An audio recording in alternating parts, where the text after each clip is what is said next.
Welcome back to the DSR channel. This is week 11, and I am going over the general feats in the player's handbook. Now, I'm going to do this in 4 parts because there's so many, so that this video isn't just gigantic. So I'm going to do like 11, 10 to 11 each video, all right? Let's get into it. Here are the rankings I give them, and I rank by role. And remember, when I rank a feat for a role, I'm not saying that role should take it. What I'm saying is that feat will give you functionality in that role, okay? So you're a frontliner, and maybe you've decided you want to diversify your character build and you want more tank features. Then you might look down the tank column and say, I'm looking for something like that to see if it works for me, okay? Because you want to add tank functionality to your build. Or maybe you're like a healer, the cleric, and you want to add frontliner functionality. You want to look down the frontliner then column and say, I'm looking for that stuff. Now, you definitely can use this in a way where you say, I'm the healer and I want to add more healer functionality. Then you go down the healer column. But this is about what you're trying to do with your character. This is not me telling you how to create your character. I hope that makes sense. And as always with the roles, what I mean by a role is this is the way you've chosen to play your character. There is no ideal composition, of party roles for a party. Okay, you don't need anyone. You don't. There's none of these roles are required. Yep. You can build a party out of any composition. What you definitely should do. This is this is my strong recommendation. Talk with the other players about the party composition, what you're all doing, and just make sure everybody's on the same page with whatever you're doing. Okay, if everybody wants to play a skirmisher, that could be cool. To make sure you all know that and you all have plans for dealing with that, right? You don't want to like have somebody show up and they're just like a squishy wizard and the rest of you are skirmishers and planning to run away after every turn so you can't be targeted and this wizard's just like standing there and gets clobbered. Okay, so yeah, that's what the rules are about. All right, so this is the rankings on all of them. One other thing I should say about feat rankings, and this goes for like spells and other things. When I say something's a D in a category like actor feat, it's a D for scouting, okay? That doesn't mean necessarily it's super bad. What it means is it gives you, because compare this to the blank cells for actor, right? The blank cells mean actor does nothing in those roles for you. The D means it gives you just a tiny bit of scout functionality in that role. All right, which is a little bit weird, I know, but that's what these mean. Okay. Now, if something only has C's and D's, it means it's not really adding a lot to any role. So I would probably steer clear of those. Okay. Now, if something has like an A in one role and like a D in something else, that's probably fine. Just make sure that the A that it has is something you want to be doing with your character. If you're only looking at that, adding functionality from that D role column, maybe that's not the right feat for you. Okay. And my rankings from D to A and then even S aren't strictly about power. It's about, remember, my channel and what I'm trying to accomplish is all about having fun with D&D, which in my opinion is about good enough mechanics and good enough role play. And it's not a balance. I think that's incorrect as well. You don't need to balance the two. You need good enough of both. Okay. You can be a super optimizer, and as long as you're also have good enough role play, fantastic. Okay, and vice versa. You could be a super role player, and as long as you have good enough mechanics, that's wonderful. That's fantastic, no problem. And you can be awesome at both, which the rest of us would hate you because most of us aren't awesome at both. Okay, so it's not strictly about power, right? It's about first off, yeah, power is a factor of it. Is it going to do what you want it to do in that role, right? If I say something's an A as a frontliner, that's because it's going to work well for frontlining. All right, it's either going to add to your damage or add to your defense, which are the two key factors of a frontliner. If I say something's a B, then it might be A in some circumstances, right? For some builds or in some situations. And that's kind of the caveat there. Like if you see a B in that column, you might want to like dive into that feat or whatever it is and make sure it's going to work with your build, okay? And a C even more so, right? That's very niche. Like a B might be half of the builds it is going to be good for, and like half of the time you play, it's going to be good for, right? But a C is like 25% or less, right? It's kind of it's a lot more rare that it's going to be really good for a build, and it's going to be a lot more rare that it comes up in gameplay. But that doesn't mean if you're an excellent optimizer and you really know your stuff, you could probably leverage that C ranked thing and make it an A for your build. Okay, so that's still valid, right? So you know, and a D is even more. So a D is like 5%, right? It's going to be good on maybe 5% of builds and in 5% of situations in the game okay. So it's going to be really rare. Now maybe somebody like Colby from D&D Optimized could take a D and make a build that leverages that for an A, right? I totally believe he can do that. And I bet there's a lot of people out there who can do that. Okay, but what I'm trying to do is make it so that, people who are role play forward or maybe newer to the game, who don't feel who don't want to feel like they're engaged in a master's degree program learning this game, or they don't want to feel like that, right? And I agree. Like D&D is for fun. There's so many great things about it. It's so good for you. And I'm trying to bring that barrier to entry down, and also simplify things for people, right? Both for people who are newer, but also for people who are just like, yeah, I don't love diving into the mechanics that much. I just want to get going with my mechanics, and then I really want to focus on the role play, which I love those kind of players. So I wish I was more like that. I lean towards the data analytics side. So anyway, those kind of people really help me develop my role play side. All right, so that's how this ranking system goes. And yes, I'm going to write this up and put it into a visualization. I don't have it ready for this one, but I'll do it for the next video. And I'll figure out a way to say this faster so that it doesn't take so long. All right, thanks for sticking with me. We're going to get into the builds, into the feats now. Ability score improvement. Yes, this is a feat now. In 2014, it was not a feat. So it's a feat now. It increases one of your ability scores by 2 or 2 different ability scores by 1. The maximum is 20. And you can repeat this. It's repeatable. All right, I rank this as an A across the board. There is nothing wrong with just raising your primary ability score, right? And your secondary ability scores. That is definitely good enough, okay? In older editions of D&D, raising your primary ability scores didn't have nearly as much of an impact. But with 5th edition, they added this concept of bounded accuracy for a lot of reasons, and I'm not going to go into all the nuances of what that means. But because of that, it makes your primary ability score way more impactful mechanically for your character than it did in previous editions of the game, which actually makes this kind of easier, okay? Which is great. That's one of the things I love about how they simplified 5th edition. So there is nothing wrong with just taking this, okay? Especially if you're just not comfortable with all the mechanics and the rules, or you don't like to mess with that stuff. Your character can be just fine, more than good enough if you just take these, okay? The only time you might seriously want to, consider not taking this is if you have only one odd ability score. Okay, if you only have one, then that means you're adding a +2 to it, and then it's still going to be odd. And the even numbers is the only time you get a modifier increase. Okay, so if you have a single odd ability score, I suggest look at the other feats and pick one that's going to round that one up to an even number, and then from then on just take the +2 ability score. That'll be just fine.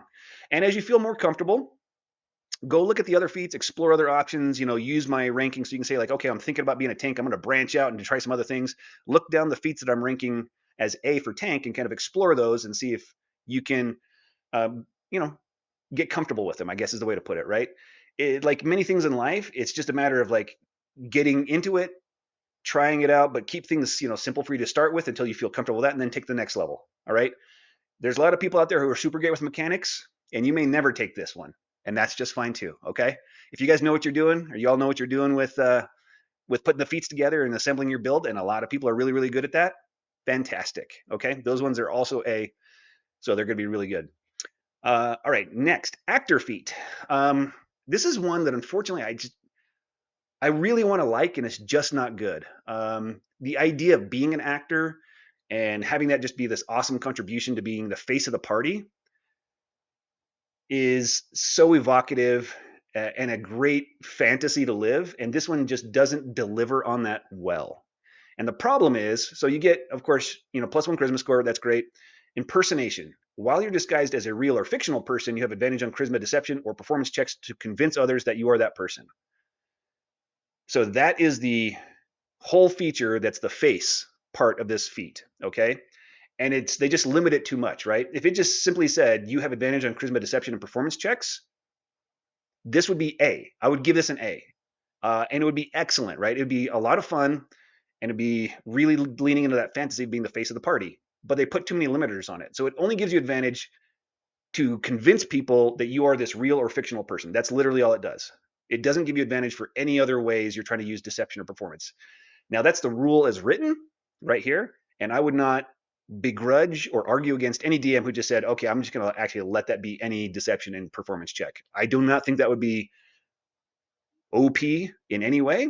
And I think that's just a just fine way to rule this and make this into a feat that's actually worthwhile. It would be an A level feat if you did that. So DMs, go ahead if you want to.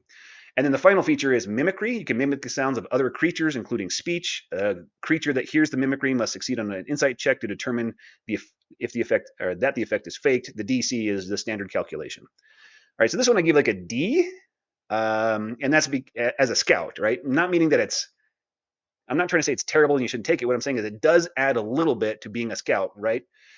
You're in danger of being spotted by some enemies. The patrol of guards is getting close. You can mimic the sound of a bird, and then they're like, "Oh, that wasn't somebody, trying to sneak by that I heard. It was just a bird or a squirrel or a rat." Okay, kind of niche. It heavily depends on how your DM interprets things, but it could contribute in that way, which would be great role play. Okay, so DMs, if you have a player try this, I encourage you to lean into it, both because it's awesome role play and will be a fun moment in the game. I'm sure that people will really enjoy that. And that's not going to be powerful at all, right? That's not like, oh no, they broke the game. Okay. They just leverage this actor feat in a creative way to make it actually kind of good. So I would encourage you to lean into it, let them have it. Athlete feat. All right, you get to increase your strength or dexterity scores by 1 to a maximum of 20. You gain a climbing speed equal to your regular speed, which is your walking speed. You can hop up, which means when you're prone, you stand up only using 5 feet instead of half of your movement, which is nice. And then jumping. You can make a long jump or a high jump after only moving 5 feet instead of 10 feet. Okay, so I give this a C for scouting and a C for versatility. And it heavily depends on how dynamic your DM makes the battle maps. Okay, if there's a lot of like terrain to cover, things to climb, different variations in altitude and things like that, then this could be worth more. And if you, as the DM, don't do that very often, I would encourage you to try to. And I know you got a lot going as a DM, so I'm not criticizing at all. What I'm saying is, as you feel comfortable, much like all the players, with players making their characters, as you feel comfortable and ready, I would encourage you to kind of like diversify your battle maps, have different variations in altitude and terrain, create things that they can climb. If a PC tries to climb a tree that's on your map, lean into it. Say, "Yep, you can climb that tree."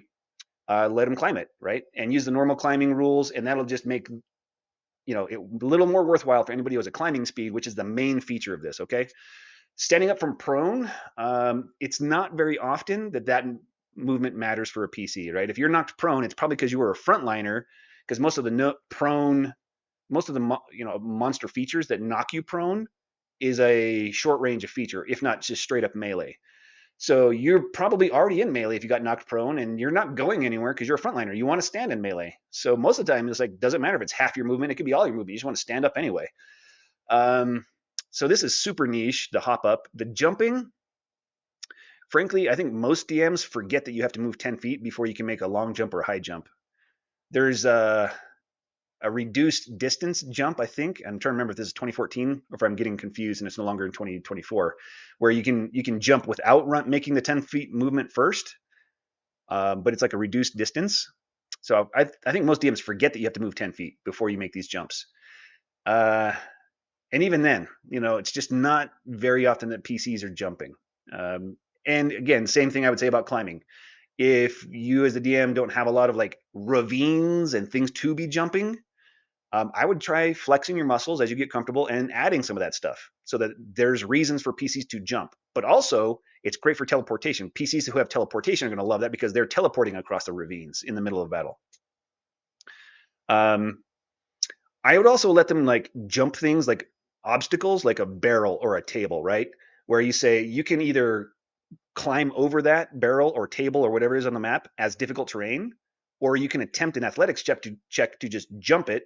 Or I would allow them an acrobatics as well, as long as it's not jumping up, it's just jumping over something. You roll over it, parkour over it, something like that. I'd allow you to make an acrobatics or athletics check to see if you can make that jump without, it'd be a free check, like no action economy, and see if you can get over that without spending any movement. No difficult terrain, nothing like that. Is another way to bring jumping into the game. Yeah. Anyway, C for scouting, a C for versatility. It could be as high as like a B if your DM is like very versatile with terrains, or it's a D if they are not. If they never play with it, then this can be terrible. So if you're considering this, I would ask your DM, like, hey, do you have a lot of terrain variation? And how do you run that stuff before you take this? Charger. This is another one that The name of it is evocative. I wish it did what it says it's, at least what you think it's supposed to do when it says charger, and it just doesn't. So let's get into it. All right. You can increase your strength or dexterity by 1 to maximum 20. Improved dash. When you take the dash action, your speed increases by 10 for that action, which is disappointing, right? The speedy feat just gives you plus 10 movement all the time. I don't know why they didn't do that here. Okay, then you have the charge attack. If you move at least 10 feet in a straight line toward a target immediately before you hit it with a melee attack as part of the attack action, you can either add 1d8 damage to the roll or push them 10 feet, as long as they are no larger than one size larger than you. And you can only use this benefit once on each of your turns. So first up, these two things don't work well together, right? If you're going to take the dash action, most characters, that would be your action, and now you're not making an attack. So this should have done something where it says if you do qualify for this charge attack, then you can either dash. They either need to let you dash as a bonus action, or let you, if you take the dash action, let you make an attack as a bonus action. They needed to give you one or the other. Otherwise, this doesn't work well. Although there's the new vampire feat, the origin feat. That's the is it the origin feat or is it a general feat? Anyway, I think it's the Reveler one. No, it's not the Reveler one. Anyway, it's the one that lets you dash and disengage as a bonus action. So that one helps this a lot because now anybody, not just rogues and monks, can get the dash action as a bonus action. And so if you really want to be a charger, I would get that one from Asterian's Book of Hungers. I'm sorry, I forget the name at the moment. But the one that gives you the dash and disengage action as a bonus action, get that one and then also get this one. And now you can dash as a bonus action. You get the extra 10 feet. And that leaves your action free to actually make an attack so you can get the charge attack bonus. But even after all of that, this is a 1d8 bonus damage or push them 10 feet. By the way, you can push them 10 feet with just the push weapon mastery. So this one's not great. I give it a C for skirmishers, a D for frontliners, and a D for tanks, which means it does add value in each of those categories, just not much, unless you really know how to optimize around it. Chef feat, yet one more that I wish delivered on the fantasy that evokes with the name better. And this one's unfortunately disappointing. So you increase your constitution or wisdom by 1 to a maximum of 20. You gain proficiency with cooks utensils. Very cool flavor. Cooks utensils are not super useful. In 2014, with Xanathar's Guide to Everything, you could, if somebody was proficient with cook's tools and they like cooked a meal, it would add 1 hit point to healing you got when you spent hit dice to recover hit points during a short rest. So the cook's utensils actually gave that to you as a default, and I would still allow that just to make it a little better. But you don't use cook's utensils to craft any magic items, so it's not one of the better tools.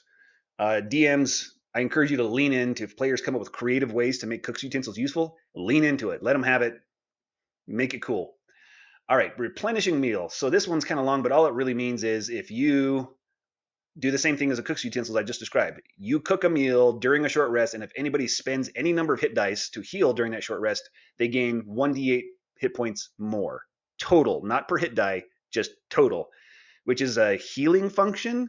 And I give this a D. That's a super, super small healing function. That's a tiny amount of healing. Like it might be pretty useful at levels 1 and 2, but certainly by the time you're tier 2, you're barely going to notice that. In fact, most people forget that this thing does that, even if they take it. Most of the time I see people taking this feat, it's because they just really wanted the fantasy and don't even care about the functionality of this thing. Which every time I've taken it is the same reason. Like I don't care that this isn't that good. I just want the fantasy. Which, by the way, I think that qualifies for heroic inspiration. DMs, give them heroic inspiration if they take this feat just for the fantasy. Okay, it's not rules as written. That's just advice. All right, bolstering treats. This is the best part of the thing. Okay. So you can cook treats. It takes an hour or whenever you finish a long rest. You can recook treats during the day. So keep that in mind. You can cook proficiency bonus number of treats, and people can eat them during combat or at any time as a bonus action to gain a number of temporary hit points equal to your proficiency bonus. Okay.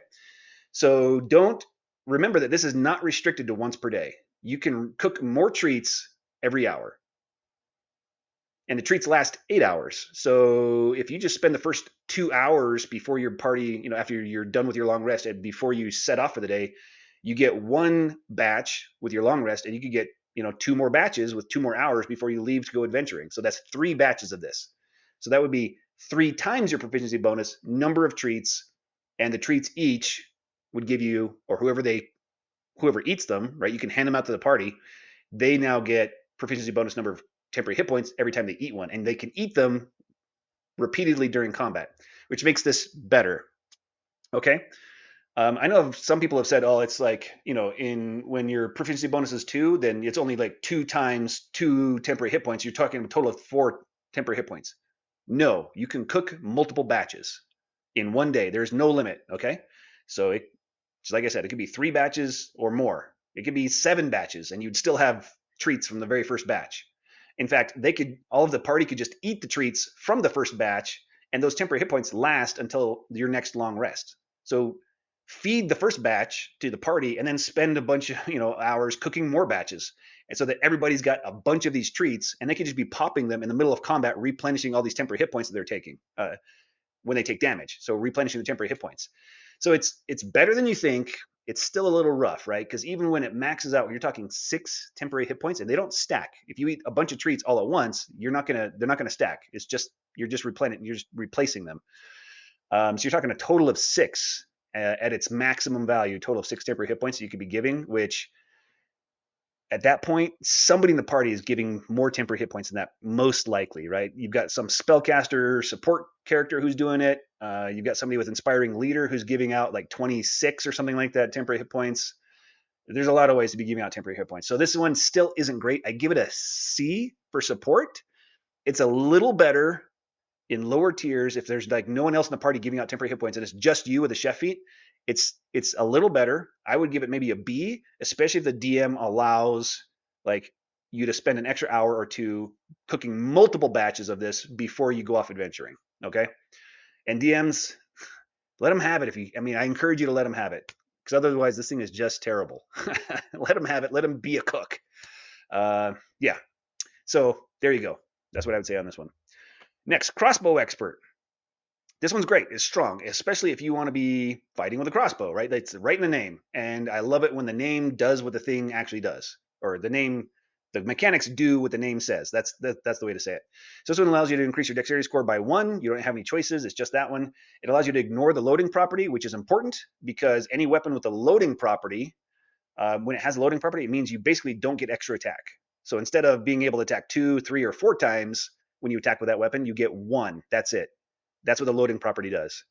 So if you want to fight with anything with loading property, frankly, this only removes it from crossbows. It would have been a little bit cooler if this removed the loading property from everything, like slings. Do slings have the loading property? I don't know. Anyway, it removes it from crossbows, which you need if you want to be fighting with a crossbow. It also says that next clause, which it didn't have in 2014, so it's nice that they added it in 2024, which is you don't need a free hand to load the ammunition either, right? You've maybe got like a special brace, a brace on your thigh that has like more crossbow bolts in it, and you've like set it up in such a way that you just like load the next one, right with one hand. So you can be holding a shield and then just do this, or holding another weapon and just do that, right? I would flavor it something cool like that. Bandolier, that's the word I was looking for. You got like a bandolier of bolts across your chest, and you figured out how to like reload it by just ramming the bolt onto your crossbow from the bandolier on your chest. All right, firing and melee. This one's also important with crossbows, and it is restricted to crossbows. So being adjacent to an enemy no longer causes disadvantage for you to shoot with the crossbow. Whether you shoot that person or anyone, you no longer have the disadvantage, which is great. Dual wielding. This one's interesting, and I think often forgotten because it was added in 2024. But what it does is when you make the extra attack of the light property specifically, you can add your ability score modifier to the damage of the extra attack if that attack is with a crossbow with a light property, which is only the hand crossbow. Only the hand crossbow counts. And both the light crossbow and the heavy crossbow are two-handed, so you wouldn't be wielding a hand crossbow if you're wielding one of those.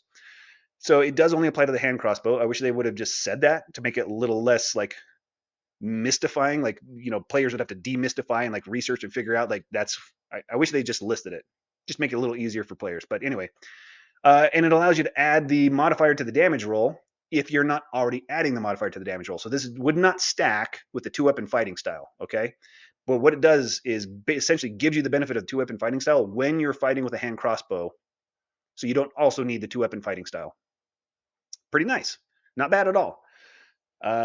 Yeah, this one's solid. And I give it an A for ranged. Remember, you got to be doing a crossbow build, and I give it a B for frontliners and skirmishers because you can two-weapon fight with this. If you want to be a two-weapon fighting frontliner or two-weapon fighting skirmisher using a hand crossbow, it works just as well for you. I only gave it a B because that's not the majority of those builds, and it's a little confusing that is a valid way to be a good two-weapon fighter is by just taking this feat with a for crossbow expert. But it works well, so you can like live that fantasy of fighting with a weapon in one hand, a short sword, and your hand crossbow in the other hand, right? I do wish that they let it work with like pistols and rapiers, right? So you could have a rapier in one hand and pistol or a hand crossbow in this hand, and then live that fantasy, which was a very common like fighting style in France, back in Renaissance times. So, but it doesn't work. So you can't do the rapier. It's got to be a short sword or scimitar or something else that's light. Crusher feat. All right, you can increase your strength or constitution to a maximum of 20 by 1 to a maximum of 20. You get push. So once per turn, when you hit a creature with an attack that deals bludgeoning damage, you can move it 5 feet to an unoccupied space if the target is no more than one size larger than you.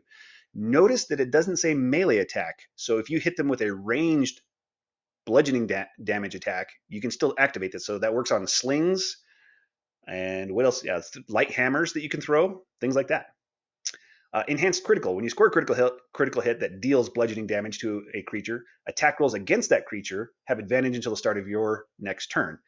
All right, so that's a pretty cool support feature. I give it a D, not because it's not good, but because it's just only on a critical hit, which is 5% of your attacks, right? Or 5% of your attack rolls. Now, if you're a champion fighter and you can trigger that more often, and if you have advantage, right, there are ways to like be a crit fisher build. And if you are, then that actually goes way up. Okay, you could, a high level champion fighter who's an elf with elven accuracy and like a vex weapon, you could have advantage all the time, which gives you a very high chance of scoring a critical hit. Like I think you could get to like a 50% chance to score a critical hit every turn, which would be awesome, which would give everyone advantage all the time. So there are definitely ways to optimize around this. I am not saying that that's not a good feature. I'm just saying it's rare in the general case, okay? Nobody get upset. All right, so I give this one a B for tanking because it does increase your threat. It gives you ability to push monsters around a little bit more, which is important for a tank. Okay, so it's like a B for tanking. It's not like one of the best features you want as a tank, but that's solid. This is not bad for tank. Great for frontliners. It's a good way to, again, push somebody around. It's a little bit devalued by the fact that you can just have the push mastery on weapons, but still worthwhile because you can stack this with the push mastery. So you can push them 15 feet instead of just 10. I give it an A for frontliners, for skirmishers, because this is a valid way to run in and then you don't have to spend any extra action economy. You could just run in, hit them with a bludgeoning attack, push them 5 feet, and then move away. You didn't have to spend your bonus action dash or to disengage or anything like that, or teleport or any other way that you're trying to be a skirmisher. So nice for skirmishers. C for ranged, mainly just because of those ranged bludgeoning thrown weapons. So if you're going for a thrown bludgeoning weapon build, this is actually pretty good. Pushing people away at range is a good thing to do. It gives you a little bit of control. It's a D, not because it's bad, just because it's a little bit more control. It's just a little control. And a little support, right? That's the D for support from the enhanced critical, where you're going to give yourself and the rest of the party a benefit of having advantage on all attacks against this target for the next turn until the start of your next turn. So for the next round. So it's got a D support. Again, that scales up if you have more attacks and more ways to land criticals. Defensive Duelist. Increase your dexterity score by 1 to a maximum of 20, and then you have parry. So if you're holding a finesse weapon, and when somebody hits you with a melee attack, you can use a reaction to add your proficiency bonus to your armor class, potentially causing that attack to miss. So it triggers against the triggering attack. It works against the triggering attack. And you gain this bonus to your AC against all melee attacks until the start of your next turn. So it lasts your whole round or the rest of the round, just like the shield spell now.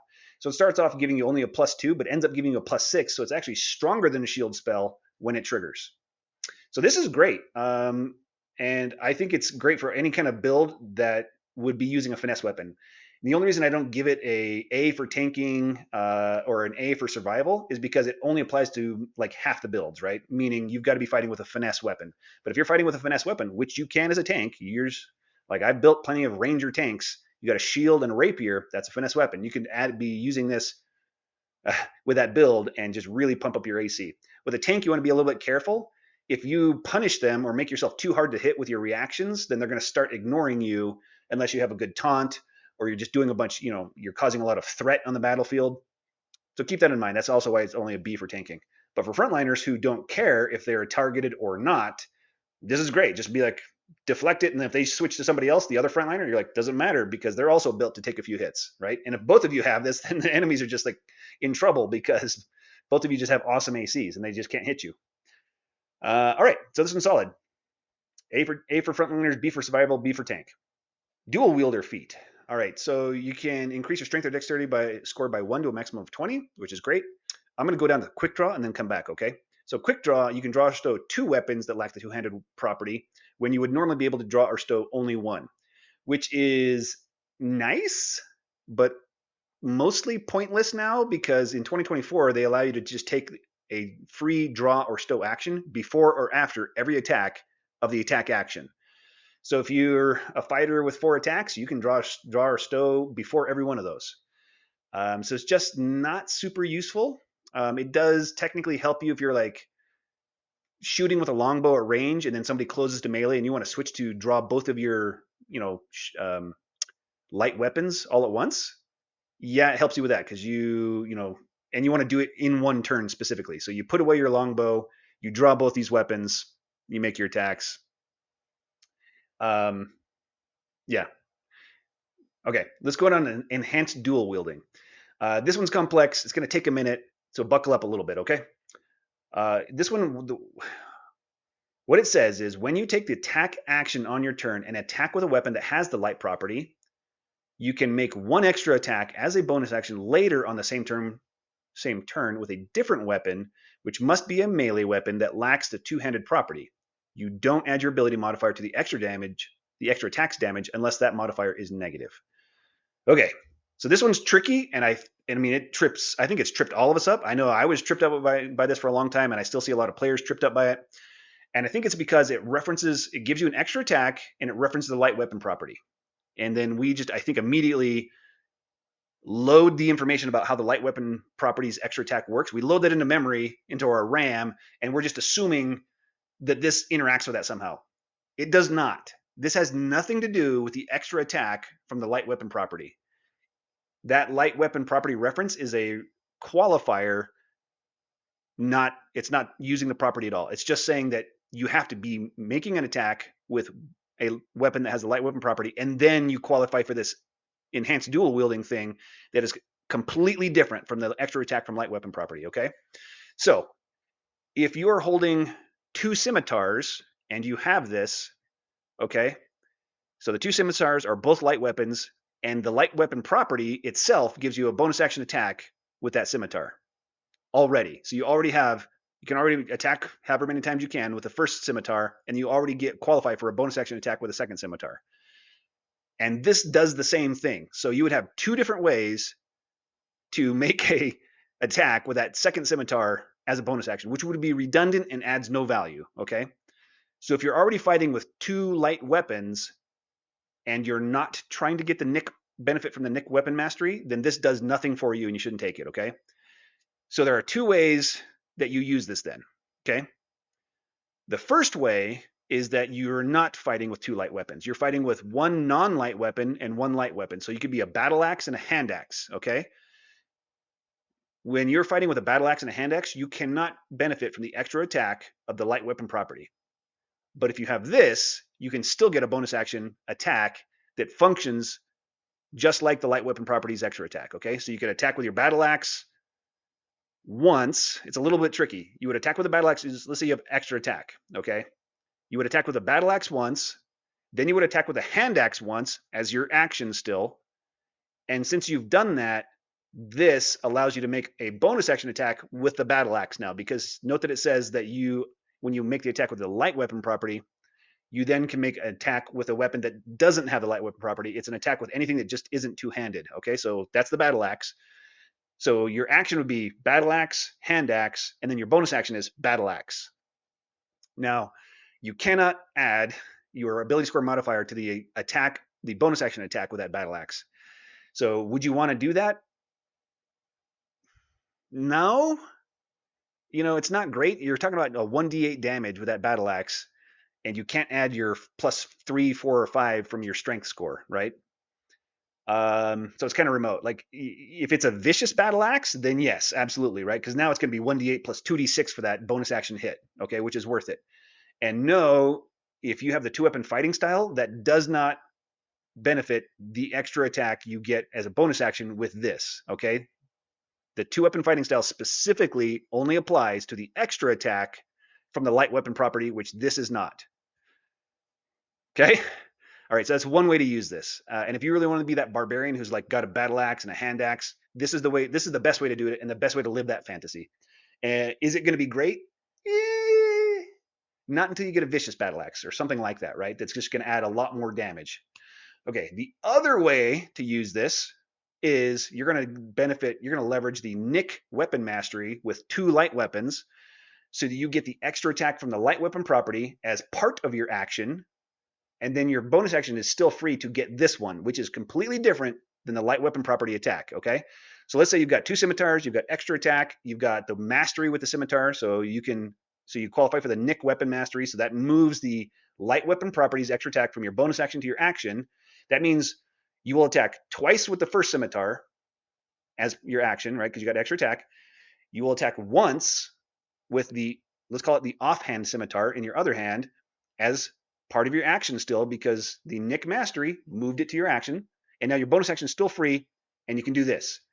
And you would just attack with whichever one of those scimitars is better, right? The more magical one, whichever one's going to add more damage, and then you get another attack. So you would get 4 attacks using the Nick weapon mastery, the light weapon property extra attack, and then the dual wielder's extra attack as part of the bonus action. So you get 4 attacks, which is quite good, right? Especially if you have Hunter's Mark on them, and especially if both of those scimitars, or at least one of those scimitars, is a vicious scimitar, right? Because that's going to really stack up those extra 2d6s. If both of them are vicious scimitars, that's an extra 8d6 of damage from the vicious property because you attacked 4 times. And if you're a fighter with 4 attacks for your extra attack, plus 1 attack for your Nick mastery, plus 1 attack from this, you're talking 6 attacks without even action surging. Okay, so this is great for frontliners who are 2-weapon fighting and skirmishers who are 2-weapon fighting, and even ranged, but only if you are a thrown ranged build with a weapon that qualifies for Nick. So you could throw daggers, and that would qualify. You could dual wield daggers and get an extra attack, and get the Nick mastery with the dagger too. So that's why it's a C, not because it's not good, but because it's just not a common ranged build. Okay, but for the thrown dagger or any other thrown weapon that has Nick, which I think the light hammer has as well. So if you're like a thrown weapon fighter who's spec'd specifically, so thrown weapon marshal, sorry to be clear, spec'd specifically with for light hammer or the dagger, or there might be another Nick one I'm forgetting, but I don't think so, then this would be A for you, okay, because it gives you another attack. All right, that's the dual wielder. I know some DMs just say, okay, 2-weapon fighting style applies to this as well. I say that's okay. All right, that I wouldn't argue against it. That's not rules as written, but DM prerogative, right? If that's what's more fun for your party, for your table, great, go for it. Yeah, but this one's confusing. There you have it. A for frontliners, A for skirmishers, C for ranged. The durable feat, yet another one that I really want to be better than it is. All right, it allows you to increase your constitution by 1 to a maximum of 20. You don't have a choice. You have advantage on death saving throws, which generally isn't super valuable. It just doesn't come up that often, like, I don't know. PCs, yeah, in my games, they drop to 0 hit points, regularly, like not every session, but every other session it happens. You make a few death saves, but as long as you got somebody in the party with healing word, you come back up, okay? So it's just not that often that these death saves are the deciding factor of whether or not you die. Usually it's like when PCs die, it's because the monster has multi-attack. They took you down on one of their previous hits, and then they make 2 more attacks. And if they're in adjacent to you while you're unconscious, every attack that hits has advantage on the attack roll first, and if it hits, it's an automatic crit, which causes 2 death save fails. So once you're down at 0 hit points, they don't have to hit you 2 more times, and you're just dead. So that actually happens more often than PCs just rolling death saves for multiple rounds. Okay, speedy recovery. As a bonus action, you can expend one of your hit dice, roll it, and then regain that number of hit points equal to the roll.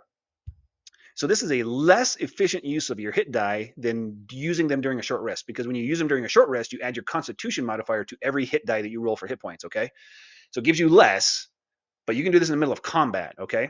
So this really depends on party composition, the value here. I'm going to give it a C overall for survival, but if you're in a party who doesn't have a healer and you're like the tank, so you're going to be a tank with no healer backup, then you definitely might want this, right? This will give you a way to just heal yourself as a bonus action. So you're still using your action to attack or doing the main thing you're doing, and your bonus action, you're just healing yourself, especially when you're at low levels. That's going to make a big difference, right? Especially if you're a tank with like a D10 hit die or a D12 like a barbarian, right? You're going to get more healing out of this. Unfortunately, it doesn't give you that that re-rolls if you the re-roll on, like, if you roll low and only roll a 1 or a 2, you can re-roll it. There was Dwarven Fortitude from Xanathar's Guide to Everything that I think gave you couldn't roll less than half or something. Anyway, I wish they had added something like that to this too, because if you're in the middle of combat and you were going to spend a hit die to save yourself, rolling a 1 is going to feel super bad, especially when you could have just waited for a short rest and gotten a 1 plus your Constitution modifier, which if you're the tank, you have like a +3 Constitution modifier or higher. Okay, so this is a C. It loses value because you can just drink a potion as a bonus action now. So rather than spending a feat, if you can get access to potions, craft potions yourself if the DM uses downtime, there's a shop where you can just buy some. Depending on how your DM handles healing potions, like you can just drink a healing potion as your bonus action without spending a feat to do this, and you get more healing, right? That's 2d4 plus 2, which is usually, that's going to be on average 7 healing, which beats the average of even a D12 hit die, right? The average value of a D12 hit die is going to be 6.5. The average healing from even a common level healing potion is 7. So that also devalues this quite a bit. Yeah, if you're interested in this, talk with the rest of the party, find out if there's going to be a healer. If there's a healer, I wouldn't get it. The healer's going to do better anyway, and you don't need this. If there's no healer and you still want to be the tank, so you're getting people to target you, I would maybe consider it, especially if you've already taken a bunch of other feats and your primary ability score is already maxed out and you're like looking for something to round up your Constitution from an odd to an even. Yeah, this is going to be okay. Just remember to use it. It's not going to feel bad. And the last one I'm going to cover for this video, Elemental Adept. You can increase your intelligence, wisdom, or charisma by 1 to a maximum of 20. It is repeatable. Each time you take it, you have to choose a different energy type. And then I'm going to go back to energy mastery, which is you get to choose acid, cold, fire, lightning, or thunder. And whichever one you choose, when you cast spells of that damage type, they ignore resistance. So if you choose fire and cast a spell and the monster has resistance to fire damage, this ignores that resistance and does full damage. Also, when you roll damage for a spell that you cast that deals the damage of that type that you chose, you can treat any 1 on a damage die as a 2. You don't get a re-roll, it just upgrades a 1 to a 2. All right, I'm going to give this a B with caveats, all right? If you choose cold or fire because you are trying to live the fantasy of being an ice mage or a fire mage kind of thing, and so you're getting like all your spells are going to be cold or all your spells are going to be fire, then this is like an A for you, right? Definitely get this because those two have a lot of monsters that resist those damage types. There are a lot of monsters that resist cold. There are a lot of monsters that resist fire. So you will definitely want this. If you choose acid, lightning, or thunder, very few monsters resist those. Lightning more so. So lightning's kind of like maybe a B for you. Acid and thunder, rarely resisted, rarely. So this will do almost nothing for you. And that rounding, increasing the 1 on the die to a 2, yes, it'll happen. It's going to help so little. It just doesn't, that alone would be a D level. I'd say that's a D level feature here. And if there were any other ways to take feats and buff up your spell damage, which there aren't or there weren't until the Heroes of Faerun book when you had the Spellfire Adept, that one is a solid damage buff for spellcasters, but it only applies to radiant damage, okay, which is none of these. So if they ever come out with a better feat that does that for like fire damage or cold damage, we'll just forget this one exists because this one's not very good. It's just the best there is right now. And again, I give it like an A if you want to go cold or fire because that's the fantasy you want to live. I would not take this if you're acid or thunder, and it's a maybe for lightning. So it kind of averages it out. I'm going to give it a B overall, but only because there's not better options. All right, that's it. I think I made it in under 40 minutes. Yeah. Hope you enjoyed it. Hope it was useful for you. And remember that when you play D&D with your friends, to be cool, because these are your friends and this is a game and it's for fun.